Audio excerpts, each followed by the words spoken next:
Welcome, listeners, to another episode of Listen, Learn, and Love, hosted by Richard Osler. My guest on today's podcast is my friend joining us via Zoom from Dallas, Texas, Meagan Skidmore. Welcome to the podcast, Meagan. Thank you, Richard. I am grateful to be here. Meagan is a life coach. She's a parent of an LGBTQ kiddo. She has a life coaching work that she does. And so I just wanted our listeners to connect with Meagan. She's somebody that I've seen in the community really be helpful and thoughtful, and just thought her voice might be helpful for you if you're a parent, if you're a local leader, if you're LGBTQ. And so I'll read you a little bit about her from her website. This is at meaganskidmorecoaching.com. We'll link to that in the show notes, and so you can find that. But I'm just going to read a little bit. I work with parents and their teens of LGBTQ kiddos in a conservative faith background whose world feels like it's turned upside down. I love that. And I'm skipping to this next section. Born and raised in LDS, I did all the things. I was baptized at age 8. I'd actively involved in primary and youth classes. I went on a mission. I graduated from BYU twice. I was married in the Mount Timpanogos Temple. I have 2 amazing, beautiful children. I could go on. I had all the boxes, or I thought.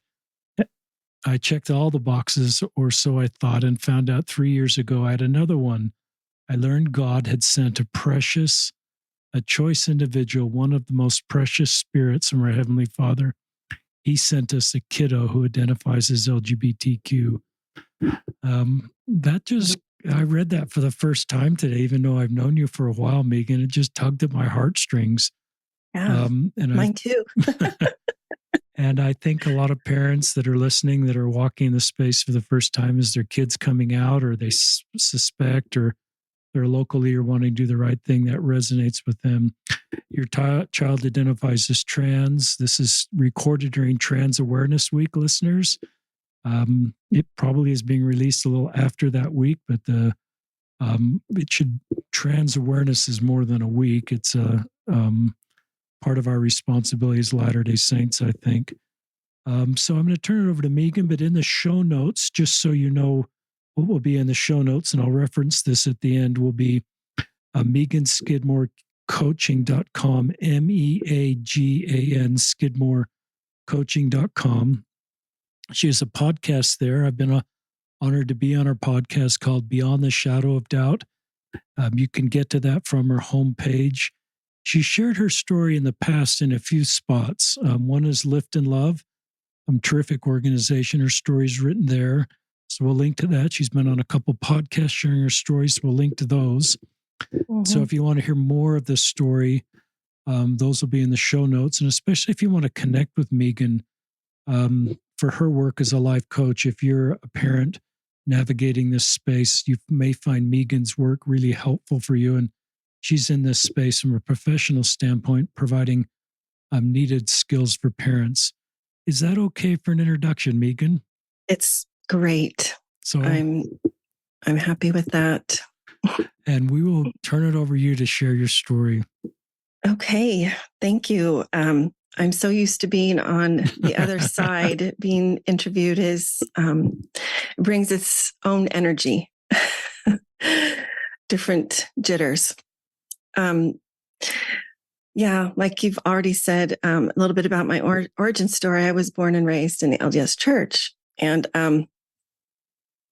thought I was doing everything right, quote unquote, right, but have since learned that can look differently for some.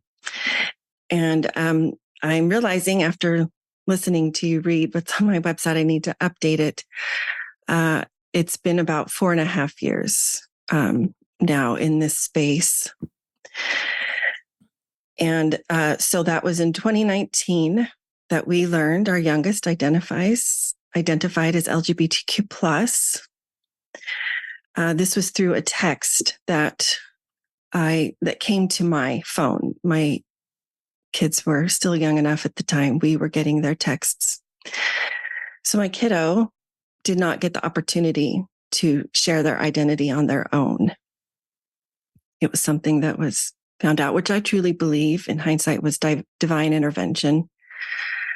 And so when I started to pick up on cues, clothing choices, interests, certain messages, I decided if there was more to share, I was going to allow my kiddo to share that organically, whatever that meant for him, and to make a conscious choice. Because I know there is a certain amount of growth that comes with a person, I guess, mustering up the courage, stepping forward into their own self, their own truth, their own identity. That is no small thing. And so AJ, that's my kiddo's name, in 2021, a little over 2 years after that initial text, he shared, and this time it was in person, that he identified as transgender. And I have shared more about that recently, and it was tricky and hard for various reasons. And so I would invite you to, like Richard, you said, I would invite listeners to go to Lift and Love's website and read it there. It takes a lot of energy to share it. And so I'll direct you to those sources and leave it at that. But what I'd really like to focus on and share with folks today is my journey kind of since 2021. I've already said it was kind of hard. It was the reality of it was I don't even have the words. When I put on my website, you feel like your world has been turned upside down. I mean, you really do. It feels like your foundation has been pulled out from underneath you, and you're trying to find where it is and how to make sense of things. So for me, one of the ways that I deal with that or cope with that is through education. I educate myself and I learn and I talk to people and I just find out all that I can. And so I have done just that. I have talked with a lot of folks in this space, LGBTQ plus individuals and their families, and specifically those who identify as transgender. There is a particular, I'll say, journey that accompanies identifying as transgender. I think primarily because of the gender binary that we have been taught and socialized into from the time of birth. But according to the Human Rights Campaign, and this is directly from their website, I'm going to read this. The word transgender or trans is an umbrella term for people whose gender identity is different from the sex assigned at birth. And although the word transgender and our modern definition of it only came into use in the late 20th century, people who would fit under this definition have existed in every culture throughout recorded history. Transgender and non-binary people come from all walks of life. The Human Rights Campaign has estimated there are more than 2 million across the United States. They are parents, siblings, kids. They are your coworkers, your neighbors, your friends. They are 7-year-olds and 70-year-old grandparents. They are a very diverse community representing all racial and ethnic backgrounds as well as all faith traditions. I would be lying if I didn't say there wasn't a certain amount of mourning that I experienced in the beginning. The word mourn means to feel or show deep sorrow or regret for someone, or maybe for a death, or feel sadness or regret about the loss or disappearance of something. And so I've talked with enough other parents of transgender kiddos to know I'm not alone in the way that I was feeling. You do experience this sense of loss.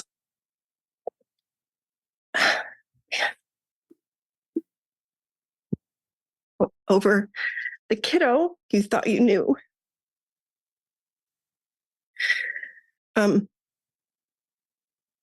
There are reasons that people mourn, like I mentioned, illness, death, infirmity, debilitating disease, and unexpected life circumstances. Like can also bring on mourning. Unmet expectations can feel like a death of sorts, and this can bring on grief. And the mourning can be different for everybody. It's not necessarily the life circumstances that bring it on, but it could be. A lot of it has to do with a significant discrepancy between what a person has understood or viewed their entire life, and then that rolling out or happening in a very different way, or not happening at all. And so for someone who is looking from the outside in, it's really important to consider how your view of a situation may affect what you say or how you act or how you reach out, or whether or not you reach out at all. It's important to consider that what you say or do has the potential to add to or alleviate another's burden.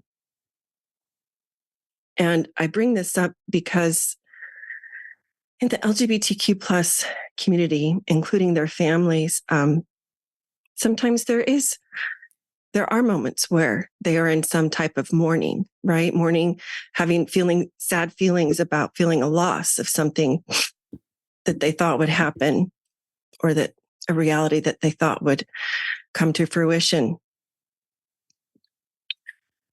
Some ways that those that maybe are not in this community I want to talk a little bit about ways that they can be aware of how they can add to versus alleviate that another's life situation. Adding to a burden can be like assuming the worst, or not educating yourself, doing your homework to find out more about the issues before you talk to somebody in this space or their family.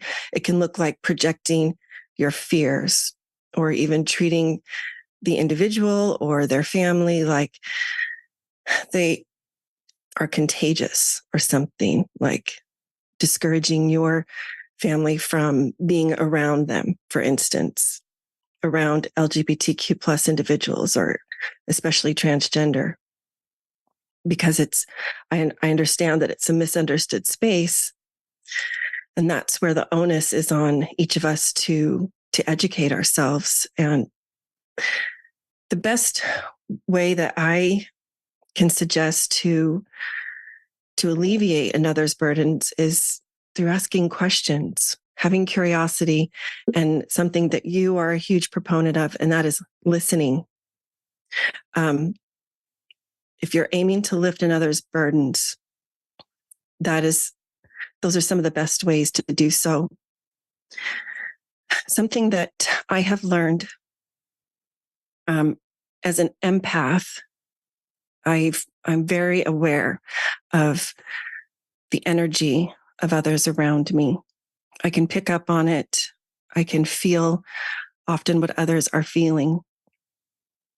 And that's a good thing. I've learned to see that as a blessing. There was a time when I felt shame about it if I was sad for too long or something. But what I've done is I've learned that I have to just be more aware and be careful about energy that I expose myself to. So let me explain.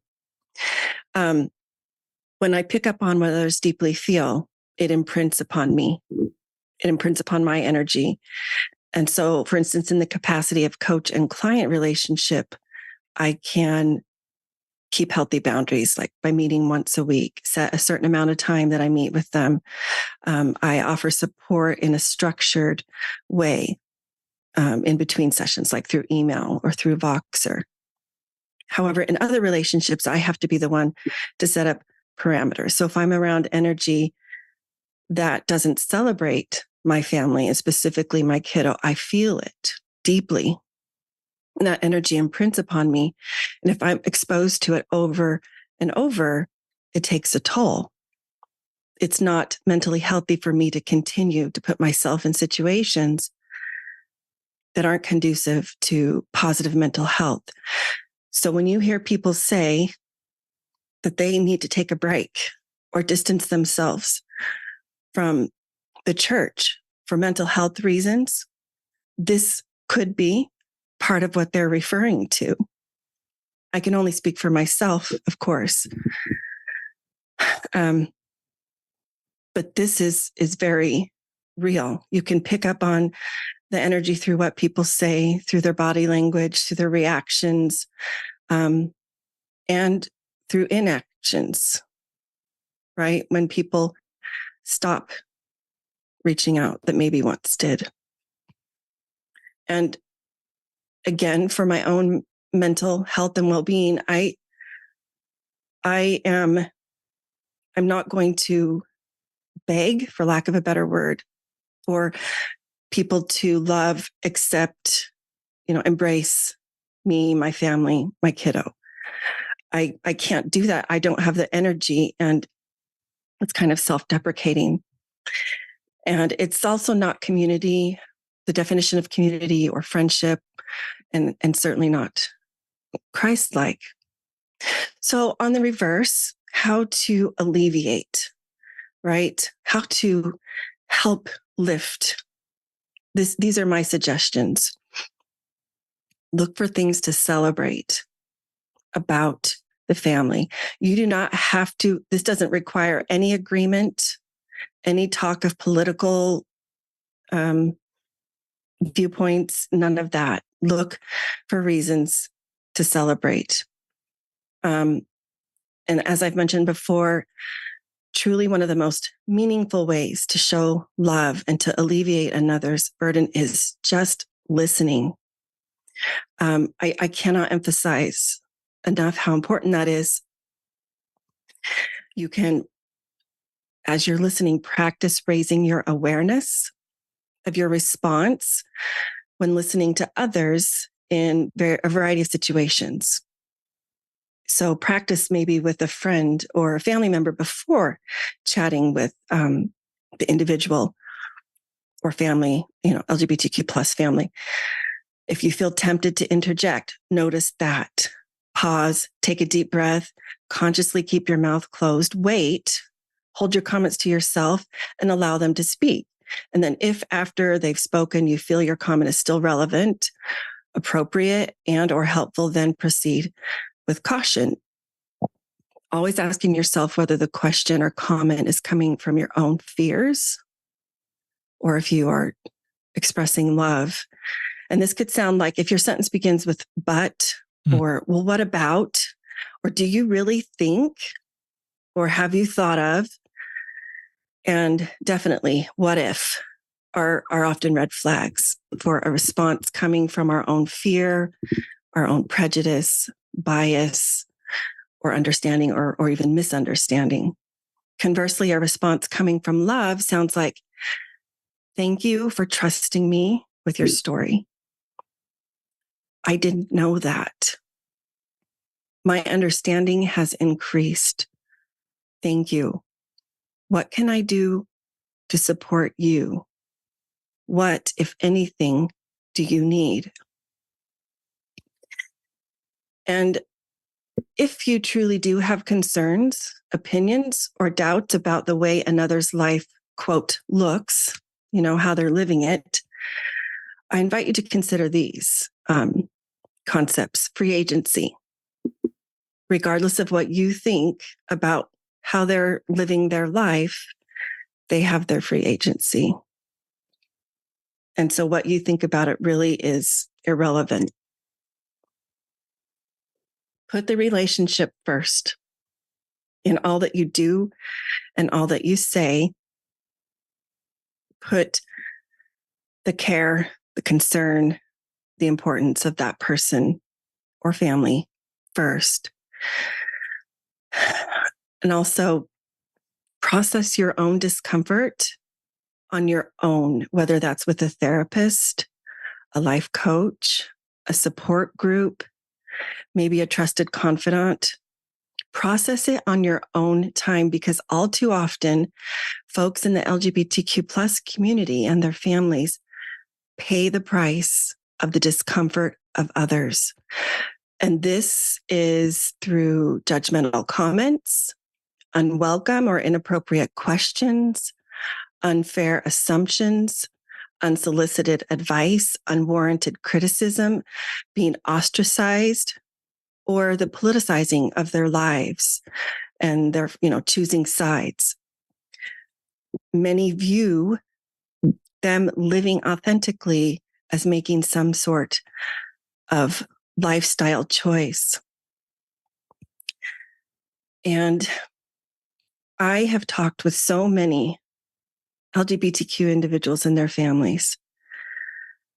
I have yet to meet anyone who takes this lightly and is choosing to live this way. This is them leaning into a whole lot of discomfort in many instances for themselves. And that's actually an understatement. They are learning to live with, metabolize, push through, and come out on the other side with a lot of discomfort. They are learning to lean into their own God-given story. And isn't that really what personal revelation is? Peeling back the layers of one's divine story.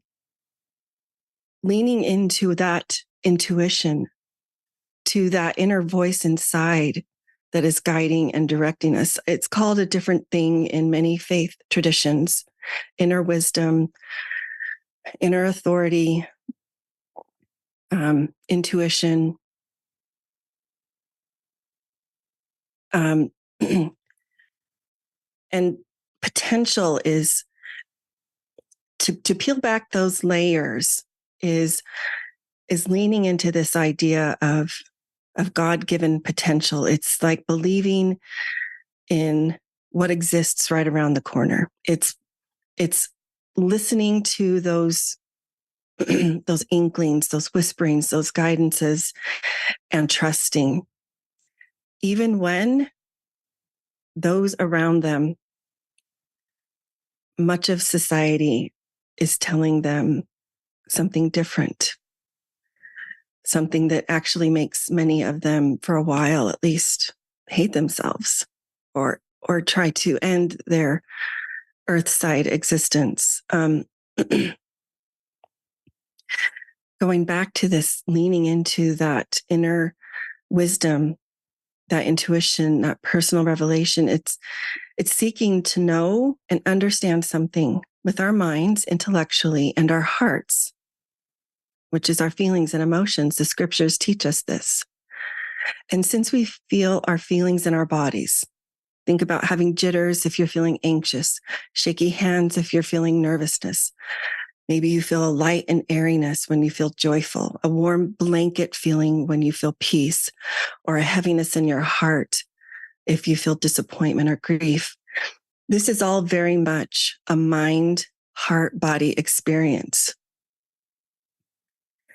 And these folks in this community and their families are not taking this lightly. And if this struggle of leaning into identity that I'm describing doesn't necessarily resonate with you, it could be that you have privilege. And the reality of living a life following your heart, your story, your personal revelation or intuition, and God given talents of gifts, interests, strengths is a luxury that many people who are attracted to others in a heterosexual normative way may take for granted. Or people of a certain color or not of a certain color of skin, or a certain gender or not a certain gender, or experience disability or otherwise. So that's another area I invite listeners to check in with and raise your awareness.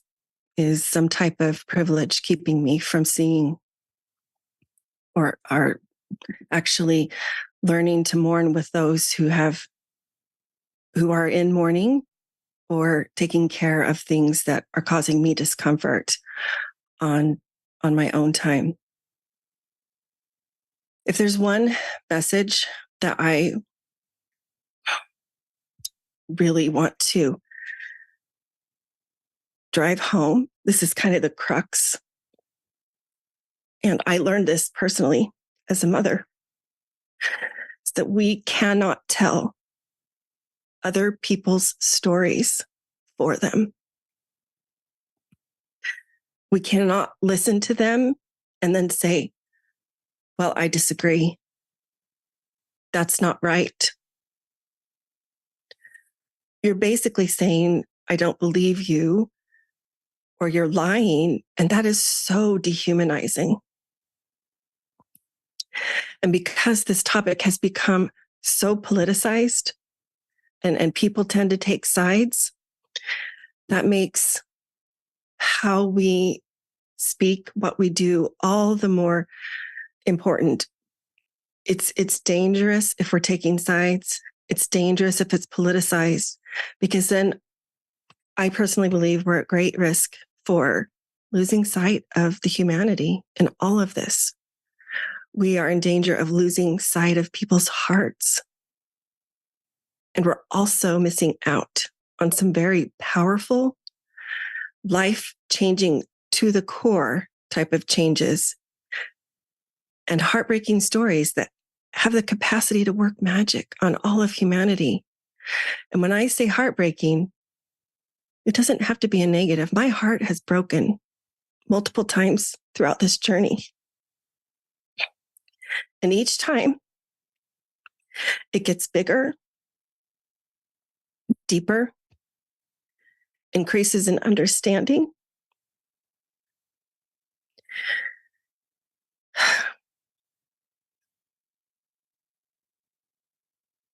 And it creates more room to love.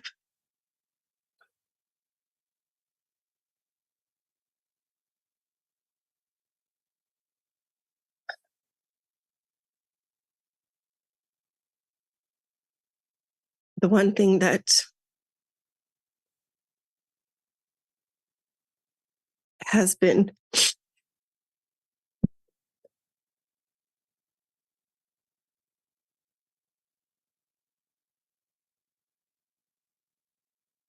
solid for me, when you feel like your life has been turned upside down,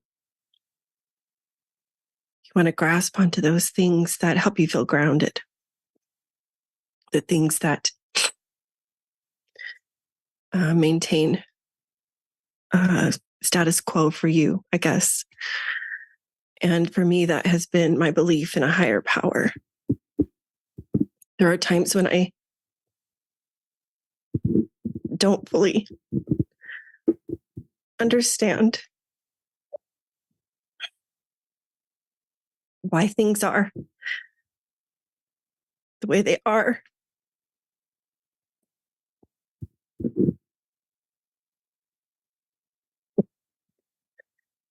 But my belief and trust in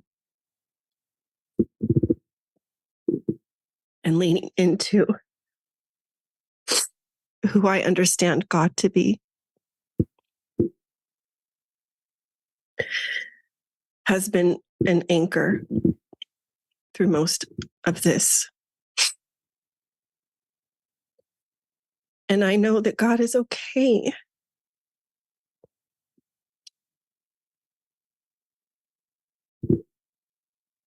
with how I am navigating this space, with the choices that I'm making.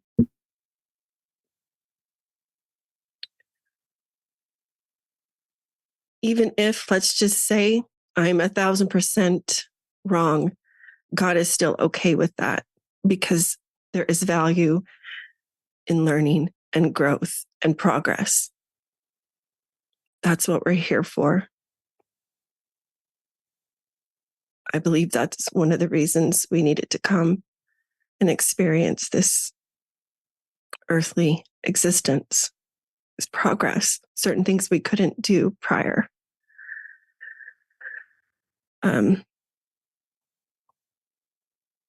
That's really what I had prepared to share, and I didn't anticipate as many tears, but like I've been taught by my coach, Kim,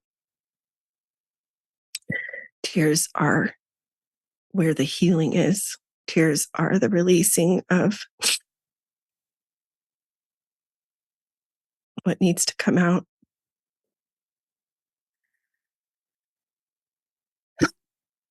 So I try to remind myself of that when I'm crying like a fool. Thank you, Meagan. Listeners, this is just a sacred space. And I came into this podcast from a business issue and was not connected to what I was going to hear from Meagan. And I'm just struck with you and your good heart. And this is a sacred space. This is very different than being on my computer half an hour ago working through a business issue. This is where humanity helps each other. And when I go from the contrast of the last hour to this hour, it's just striking to me. But on behalf of all of our listeners, thank you for opening your heart in this podcast and time again, and bringing your spiritual gifts, your parental insights, your coaching skills, your gospel insights to this space to help us better understand. Listeners, I wrote down a lot of notes. And this is maybe one of the better podcasts about mourning and just, what we can do from a pastoral perspective to be better. I love your desire to educate yourself, and education's our friend. And when you realized you had an LGBTQ kiddo, AJ, transgender son, I think you mentioned pronouns he in there. So Right. you decided I'm going to educate myself and I'm going to learn all I can. And I thought that was really thoughtful. That's then I can't even say this word out very well. You then talked about, this isn't something that people are contagious. You don't become LGBTQ by being around LGBTQ. And I remember I was in Phoenix a couple of weeks ago at the McDonald's home, Eric and Liz, and another home. We were talking with a parent that had a trans kid. The kid, their young men's or young women's were pulling away from this kid. And I think the assumption there is that even if you had a trans kid, that's a bad outcome. And so the assumption is there that I might contaminate my cis kid to be a trans kid. And the whole assumption of that is that it's a bad outcome to have a trans kid or an LGBTQ kid. And Right. I just, I agree. I just don't believe that. And I believe Heavenly Father created everybody equal. And even though being a gender minority or sexual minority makes your life hard and takes different types of parenting skills, and it can be really painful, you're honest about mourning, but it is not a bad outcome to have a trans kid. That is not like something we're trying to avoid as parents or as local leaders or as friends. That's just part of the beautiful, needed diversity, I believe. And so I've shifted on that a little bit that, so one is it's not contagious, and two, it's even if it isn't a bad outcome, Then you talked about probably the best anybody's done on the podcast about not only just we need to listen, but then you actually practically shared how to listen um, in really thoughtful ways and things we should or shouldn't do. That was awesome, Megan. And I wrote one chapter in my first book about listening. I even put a poem in that chapter. It's the only poem I've ever written. But I searched for church leader quotes about listening, and I could find about two. And I think it's just a spiritual attribute or gift that we don't talk about very much in our church. And I think it's something that we can do better as. I want to continue to improve, but we just do better sometimes at other things that we do in our faith community or broader than our faith community. And listening is the healing balm. And you know, that was Yes. really, really thoughtful. Then you Thank kind of you. talked about being curious. And I've been thinking about our church, for those of you, the Latter day Saints, was built on curiosity, but it feels like sometimes we've shifted to certainty.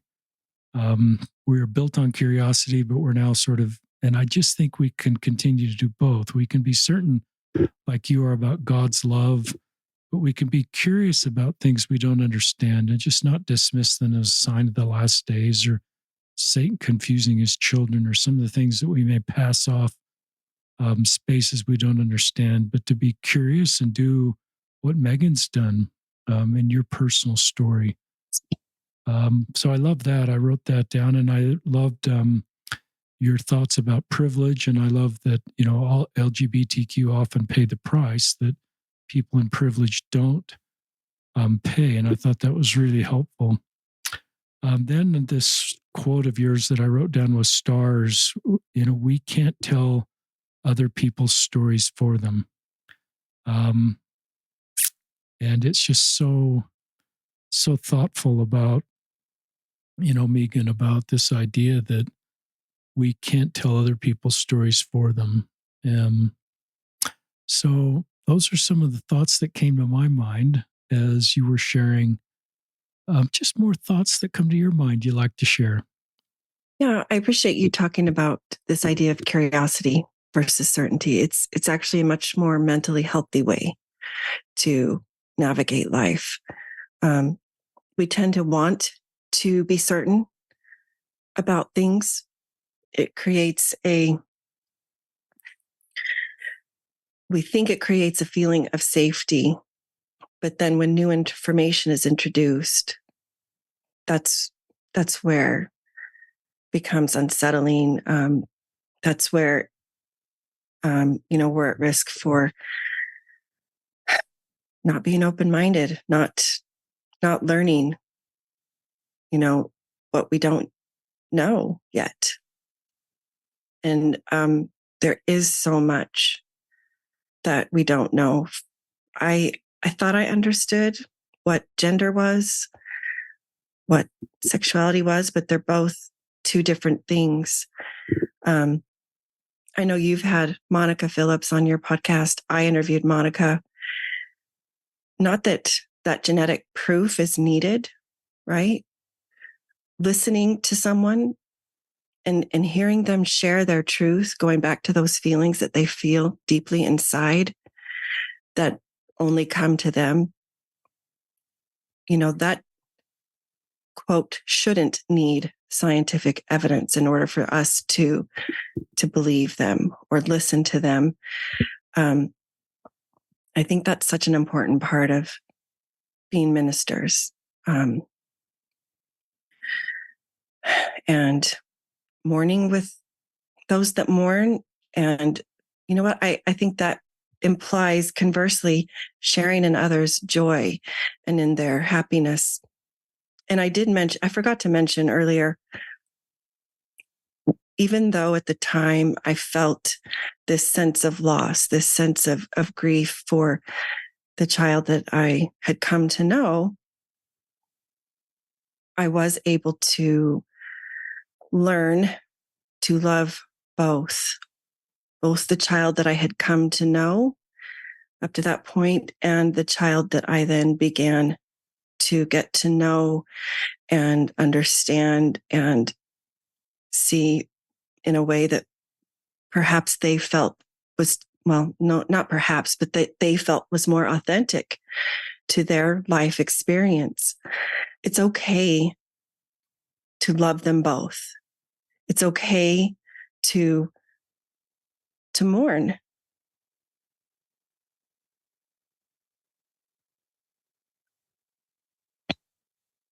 And it's okay to celebrate who they are becoming.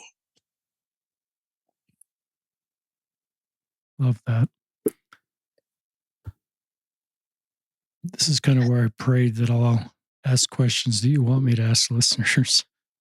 And you are not, and it's not in real time, so I don't quite know how that works, but I trust God maybe can help me talk about to parents that are in this spot where there's a lot of tension, and a trans kid is saying, you've got to wipe my prior life off the face of the family. You've got to eliminate pictures of my prior gender, any reference to that in baby books or pictures. I just don't want any representation in the home of my prior self. I just want representation of my new self, my new pronouns. I hope I'm using okay vocabulary. I'm not trying to polarize this question, listeners.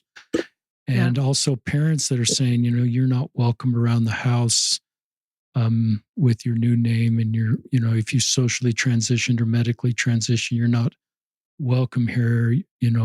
We're going to use your prior name and your prior pronouns. And so I'm kind of using dramatic examples on both sides, but maybe you can share with us principles, because I know would not be new conversation to you to try to bring families together in this complicated space. Those are all really good questions and very valid questions. And some that I have experienced.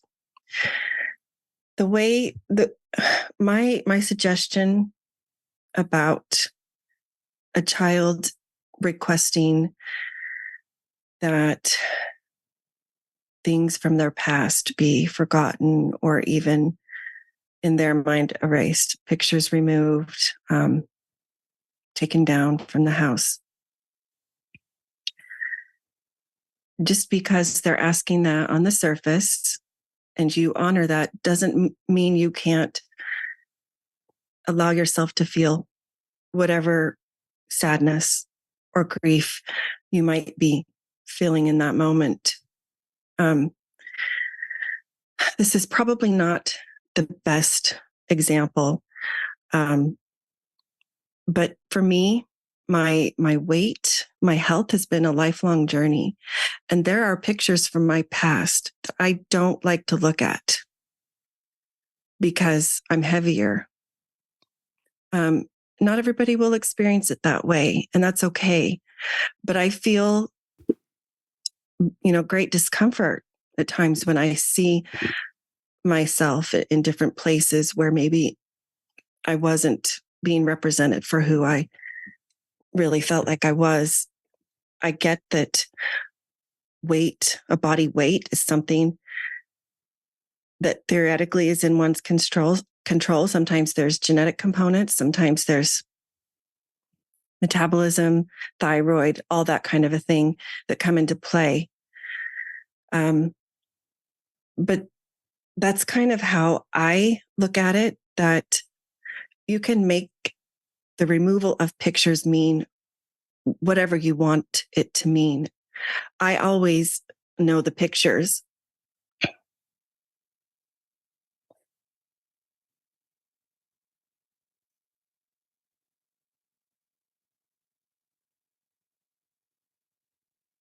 That I have in my heart, those will always be there. And I think it's really important to remember that today is not forever. Just because a person is requesting or has a certain desire at this moment doesn't mean that it's always going to be that way. People evolve, people grow, they change. And I think that's where allowing potential, allowing what might be, allowing what we don't quite know is, yet, just allowing for that space rather than capping it off with, well, that's it. It's either up on the wall or it's not, right? Just allow space, allow for room for what might be. And regarding the honoring of a new name or not honoring it, in a similar way, I've thought about this a lot. We think nothing of individuals who go by a nickname their whole life. I don't know many people who go by Bubba, that it's their name on their birth certificate. Maybe it is, and that's okay too. Or Pappy or Peepaw for a grandparent figure, or Noni or Nana, or Lolly for a grandparent figure. Even to the point of, people who take on initials versus their maybe first and middle name. Somebody whose name is Theodore but goes by Ted or Teddy, or sometimes something completely different. And that doesn't change who they are on the inside. It doesn't change their heart, their soul, their core being. It's the name is a way that we call ourselves, we identify ourselves. And in some ways, I think for folks, particularly who identify as transgender, it's a way for them to own and claim this experience, because there is such a binary way of thinking. You're either this or you're that. Sometimes this human desire to fit in, to belong, motivates. Okay, well, I know I'm not this, and so this feels more like how I identify, or what feels like me. And I've known of kiddos who have maybe changed their name once or twice, or even 3 times, and that is I view that as part of this self-discovery that kids go through. I think we as a society just speak less generally about sex and gender. It's just a topic that historically has been less comfortable. I mean, think about how much more we talk about it now versus, my parents' generation versus that previous generation versus, we evolve as we gain more understanding, as we learn more, as we increase in knowledge, as we educate ourselves and evolve as humans. That dialogue changes. And so I think sometimes some of the discomfort around this topic particularly is founded in just the whole topic of sex and gender being a difficult one for many, particularly of previous generations, older generations. This new Generation Z, and even millennials, they have a lot less, inhibitions in talking about these things. And then you also talked about, what about the families who say you can't be around if you are dressed like this, or if you have gone through some body changes or whatnot. This may come across as very, I don't know, perhaps hard to hear, but I think it's worth bringing this up. If you think about how many people have changes made to their bodies by choice, women get breast augmentations, people get tummy tucks or facelifts or all kinds of injections. Sometimes there's true medical, like, need, I guess we could call it. I've heard of women getting a breast reduction because it caused back pain, but it was this person's decision. I would just invite listeners to take a self-assessment of how you are viewing this topic in general. If you know of individuals who have had procedures, whether it's been for health reasons or cosmetic reasons, are you passing the same judgment on them that you're passing on to those in the LGBTQ plus community, and specifically transgender? You know, as I just turned 51, and I am taking hormones, and it's not lost on me that in certain states right now, legally, there are people who cannot take hormone for their age, or it's very much a hot button topic. I'm only bringing this up to point out that really and truly, we are the ones to decide, or should be ideally the ones to decide what is best for us and for our families, along with educated practitioners and professionals. This is another problem when this topic becomes so politicized. We start, and I say collectively, we, thinking it's within our responsibility or our jurisdiction to decide what somebody should or shouldn't do with their bodies. And I'm not sitting here talking to you saying that I know what someone should do in this situation. It's very personal. I mean, we would never ever think of approaching somebody in our civic community, our faith community, our neighborhood, and saying, "You look different. Did you get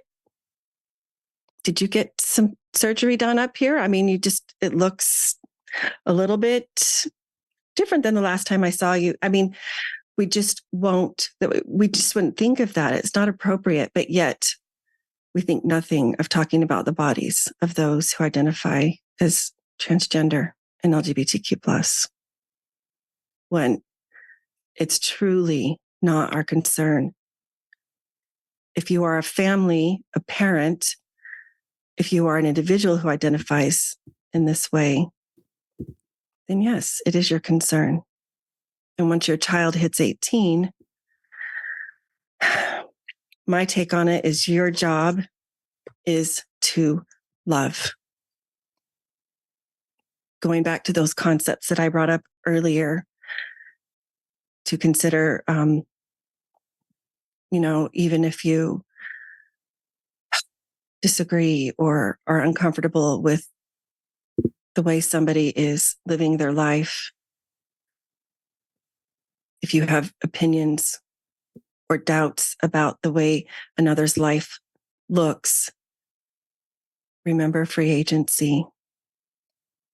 If the way I like to think about it is, if God trusted each of us enough to grant free will, I mean, certainly I can allow that and trust in my child. That doesn't mean it's necessarily easy. And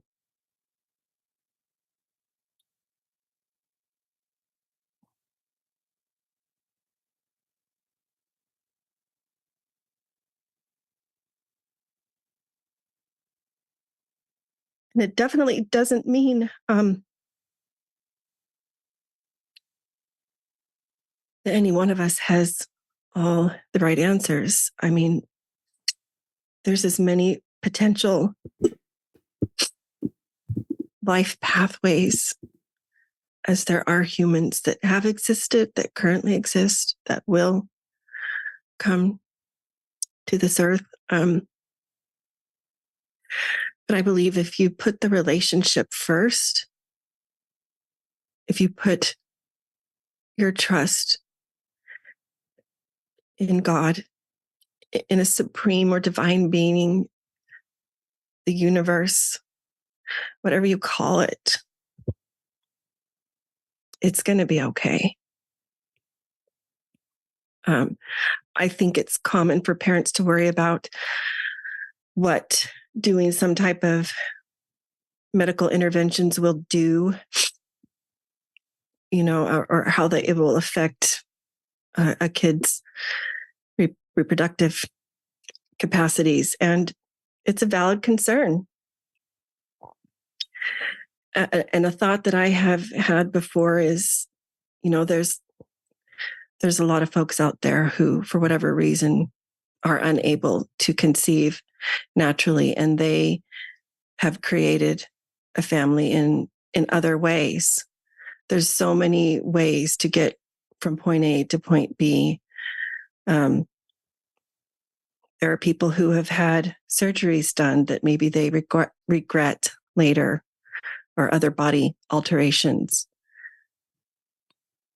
But it's not the end of the world for them, right? I think when we go to this all or nothing thinking, it gets really tricky.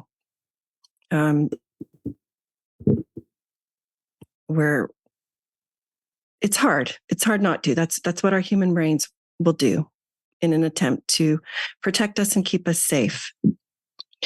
These are just thoughts that I've had that maybe will help somebody else to take a step back and try to shed it in a little bit different light, look at it in a different way. But above all, trusting in the divine and putting the relationship first with your child or your family member, and remembering that they have free agency. And it's truly not for us to judge. I'm thinking there's a lot of parents listening that are new to this space, and how helpful your wise counsel is to them. And as you were talking, Meagan, I wrote down the word proximity. That's a word that obviously you've been teaching us about. I don't know if you've said it directly, but it's a principle you're teaching is you've got to learn about trans people from trans people, parents of trans people. Yeah, it's a political hot potato right now, and I would invite us not to learn about trans people from cable news. Their representation of trans people may not be the same way God feels about trans people, or you will feel about trans people if you get to know them. And often in the story, this my lifetime, we've kind of built community around a veiled threat. And I could go through the list of things that have come and gone as the veiled threat, and trans people seem to be in the crossroads right now. And that can generate a lot of fear that you're helping to dismiss. And it can create a lot of political motivation and votes. And I just think that's a lower law that Christ never implemented in his example of his ministry. So politics are fine, having political parties are fine, having fact-based discussions about this topic is fine. But when it gets fear-based, that's when I don't think it's consistent with the way that Christ modeled his ministry. And so I call it the trap of unearned opinions. Let's develop opinions about trans people from talking to trans people. And I heard a statistic that maybe 20 to 30% of people in the United States know a trans person. So that's a lot of us that don't know anybody that's trans. And so we should probably listen to lots of trans people. And you know, and I love the way without me asking, you told us about your trans son. You told us his name, AJ, and you use his pronouns. And I just thought there was some grace in that, Meagan, that I didn't have to ask that. You just volunteered. That was very natural for you. And I think you role model parenting that in a very natural way. I love this is something that I picked up that parents of LGBTQ kids continue to tell me, especially moms, is God talks to me about how to parent my LGBTQ kiddo.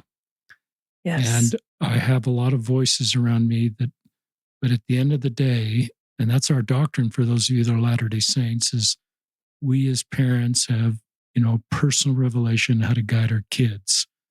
And sometimes in this space in the church, there's not a lot of direction. So a lot of LDS parents maybe rely even more on our heavenly parents. And we recognize our doctrine is these kids were their kids first, and they're in our homes. Absolutely. And even though we may not think we're the perfect parent for an LGBT kiddo, we might be.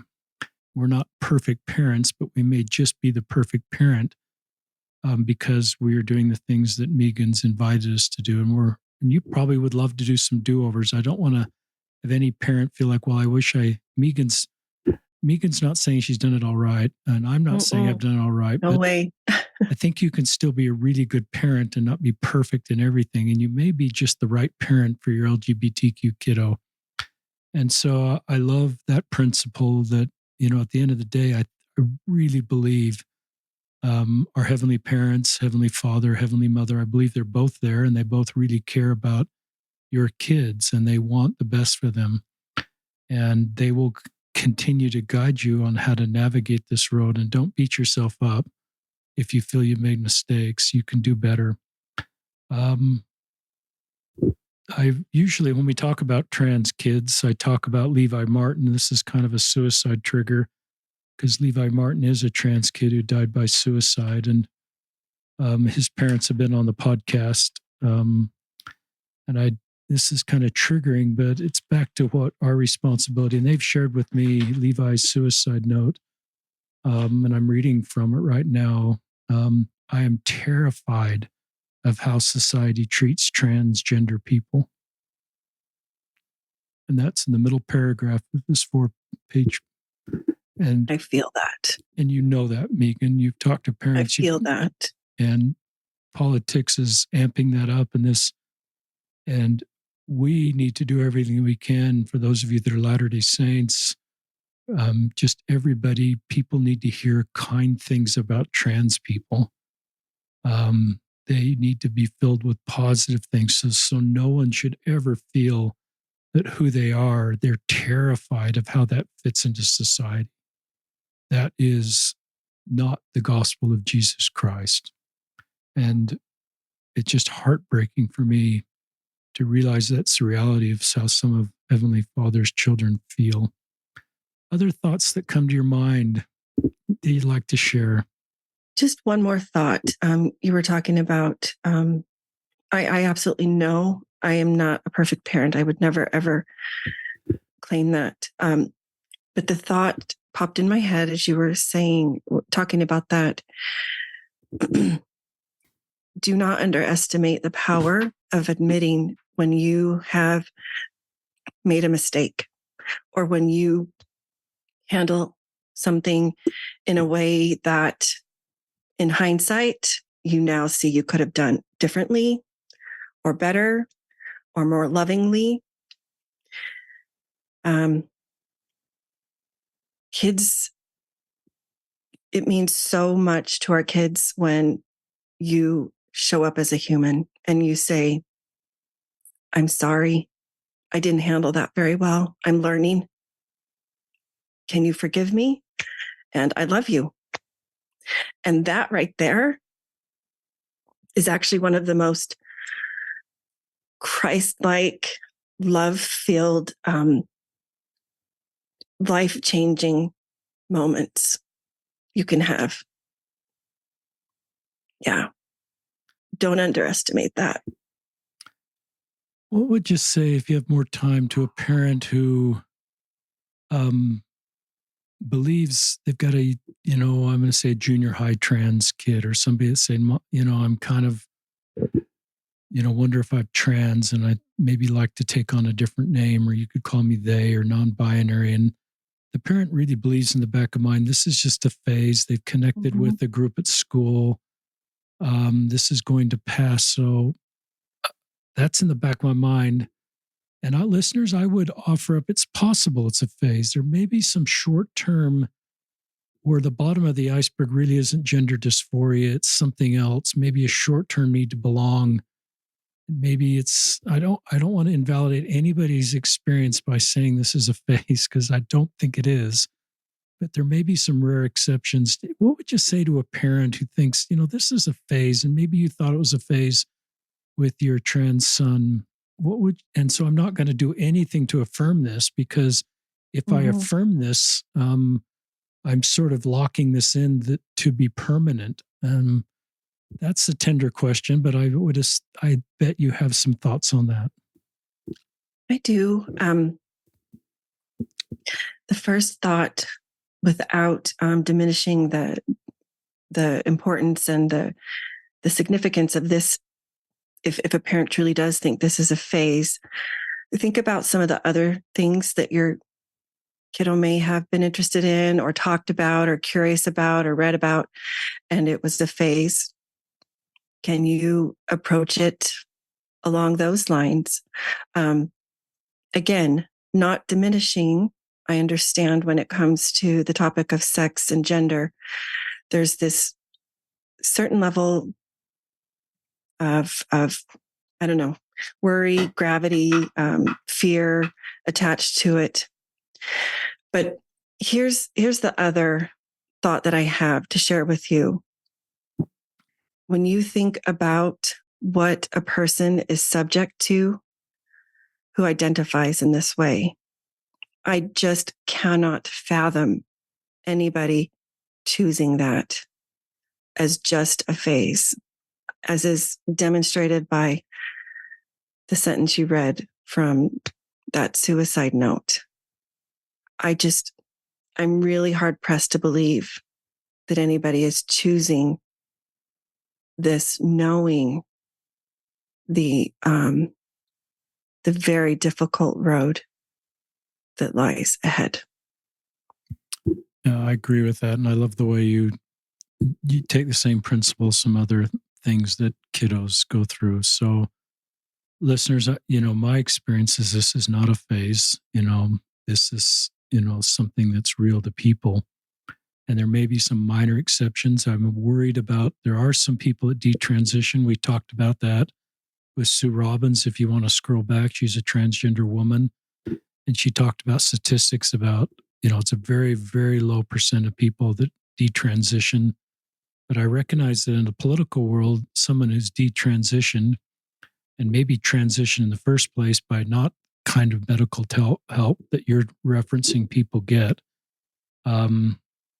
but that then invalidates other people's stories. And so that to me is not helpful. I recognize that there may be a very small minority that detransition, but it's back to your point, is we have to listen to people's stories and honor their stories. We can't tell other story. This line you said, we can't tell others stories for them. So we can't take a detrans person and say, this is your story.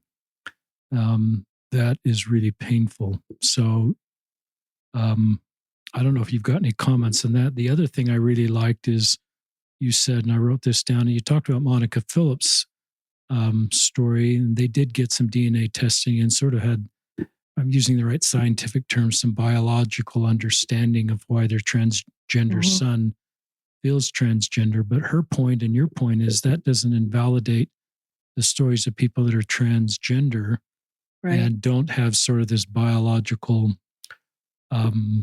understanding at this point. And so those stories are second class transgender stories. Or you didn't say that. I'm putting vocabulary out there that, and you just said listening is proof. So they don't have to prove their experience to us by pointing to something.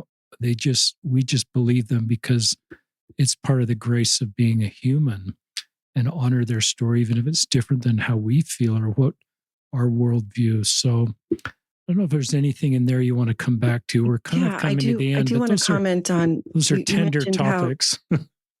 You mentioned how sometimes there will be those who maybe detransition or change their mind, and I do know that happens. But one thing that's less talked about, going back to other procedures that individuals will opt to have done to their own bodies, there are less known or less talked about complications that will happen in future years.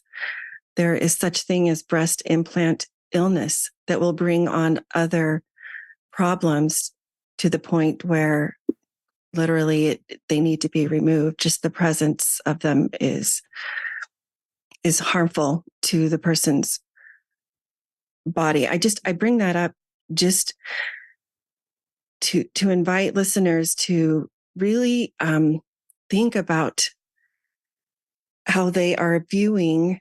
It's this, at a very fundamental level, it's the same concept: body autonomy, being able to do with your body what you feel brings you some type of gender euphoria, right? No matter how you identify, even if you identify as a cisgender woman, which means your gender expression as a woman, aligns with basically your body parts that we associate with being female. There's other complications that can arise from optional surgeries that people will choose to have. I mean, face fillers can go wrong, Juvederm or Botox, or we've all heard of horror stories where permanent damage occurs. The thing is going back to this idea, if it is just a phase, think about this. Let's say that it is, but the way you approach it as a parent, or maybe a trusted family member or whatever, you shut them down, you push them away, you criticize them. Guess what is going to happen? You're going to shut down any future communication or relationship or growth or trust. So however you approach this situation now is going to lay groundwork of sorts for your relationship with this individual moving forward. So can you be there and be loving? And again, this goes back to getting your own support so that you can process whatever you're going through and not put that burden on your child. That is not their burden to bear. They already have enough going on for themselves, right? They're already navigating something that is pretty tough. And it is not on them to process your discomfort, your pain, your fear, your misunderstanding, whatever, fill in the blank. So just take note how you approach it, navigate it now is going to affect your relationship long term. And so what do you want that to look like? How do you want to show up now? How do you want to, do you want to stay a part of this person's life? And always, I ask myself, is what I'm about to say or do coming from a place of fear, or is it coming from a place of love? And if the answer is fear, that is always a red flag. That I need some more time to step back, think about it, process it, talk to my therapist or my life coach or a support group, and then come back to it and revisit it when I can approach it in a way that is loving, because you can still share concerns in a loving way. It doesn't have to be pejorative or mean or cut a person off from your love and your presence in your relationship. Well, that's a great concluding segment on principles of effective parenting and keeping the relationship open and the communication channel open, and also for parents to take care of themselves, and how that's different than your responsibility to help your kid. You've got to take care of yourself, and you've got to validate the mourning that you feel that you've talked about and not dismiss that, because I think it makes you a better parent. So those are two different things, and you did a great job of separating those. Thank you. There's a bunch of people that this has been one of the best podcasts for them, come at the right time of their life. They may not have a trans kiddo. It will really help if, but it just may be, I'm walking a unique road, with somebody I love, and you've given me principles to navigate this, that are consistent with my values and consistent with my goals, and sort of a practical application to give me the courage to do this the way I know now I can do it. So, Meagan, there's a lot of people you're blessing, not only with this podcast, but the other podcasts you've done, your Lift and Love story, your coaching work, and just the many times you talk about this. Your voice is very thoughtful, very mature, and very helpful. So thank you for stepping in the space and having the courage to be in this space. So I could say the same for you. Thank you for having the courage to amplify voices. Well, you're welcome, Meagan. Have one without the other. So listeners, will sign off. Richard Osler from a beautiful November day in Utah, and Meagan Skidmore from, I assume, a nice day in Texas. Yeah, actually it is. It's pretty sunny. Yeah, definitely no snow. We're kind of in autumn is what they call it. That's awesome. We kind of get fall, but you've earned any cool weather you can get. So yeah, we do. And thank you, listeners, for joining us on this podcast and sharing it with others. And I'm grateful for your listeners that make this work. So we'll sign off on another episode of Listen, Learn, and Love.